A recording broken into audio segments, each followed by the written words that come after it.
Grapes of Ecstasy. Tuscany. Here is a short story about a woman in the Tuscan countryside who learns in the middle of a grape harvest that grace does not flatter the false self. It crushes what is unreal so that joy, clarity, and love can pour forth.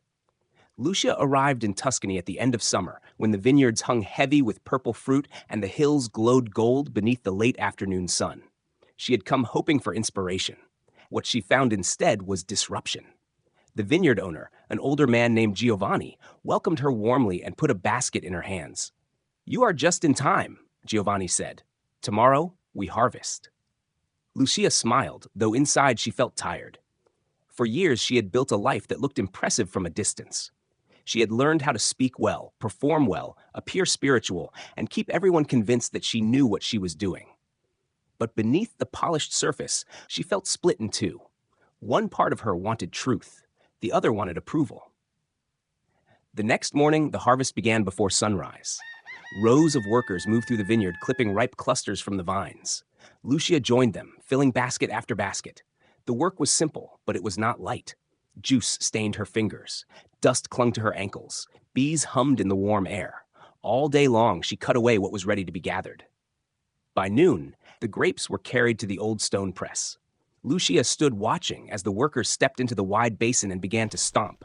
The fruit split open beneath their feet. Skins broke. Pulp collapsed.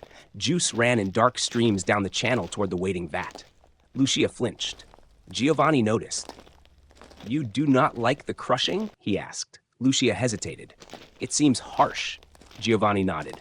"Only if you think the grape was meant to stay a grape." The words stayed with Lucia. That evening, as they sat beneath an olive tree, Giovanni poured a little wine into 2 small cups. "People ask for transformation," he said, "but many still want to remain intact. They want ecstasy without surrender, clarity without exposure, joy without the death of pretense." Lucia stared into her cup. Giovanni continued, "Grace does not come to decorate the mask. It comes to remove what cannot live in truth." Lucia felt something tighten in her chest. For months, she had been asking for guidance, for purpose, for deeper devotion. Yet every time inspiration came, it shook her. It asked more honesty from her than she wanted to give. It disturbed her comfort. It exposed where she was still performing. She had called that disturbance a problem. What if it was grace? The next day, Giovanni handed her an empty basket and pointed to a forgotten row near the back of the vineyard. "These grapes were left behind because they are tangled in old growth. Go gather what is ready." Lucia walked alone between the vines. Many clusters were hidden beneath dry leaves and twisting stems. She had to reach carefully, separate what was living from what was dead, and cut away what no longer served the fruit. As she worked, a realization came quietly. This was what the Holy Spirit had been doing in her mind all along. Not condemning her, not abusing her, but cutting through what was tangled, exposing what was hidden, and refusing to let her keep lying to herself.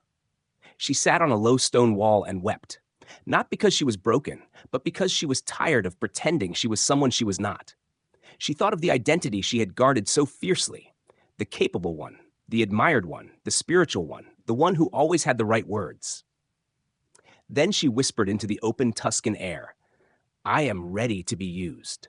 Not abused, but infused, renewed. A warm wind moved through the vines. When she returned, Giovanni said nothing. He simply pointed toward the press.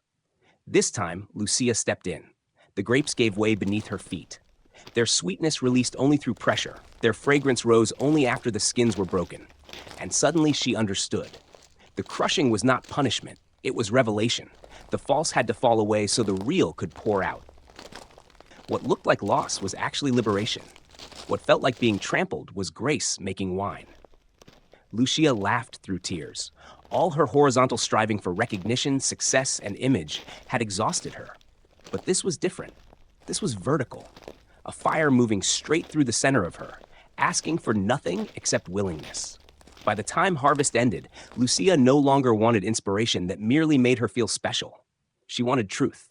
She wanted the kind of love that could strip away every false name and leave only what was real. As she left the vineyard, Giovanni placed a bottle of the season's first wine into her hands.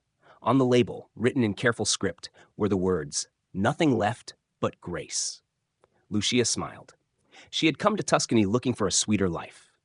Instead, she had found that joy sometimes begins in the pressing, freedom sometimes begins in the breaking, and ecstasy is not the reward for preserving a false self.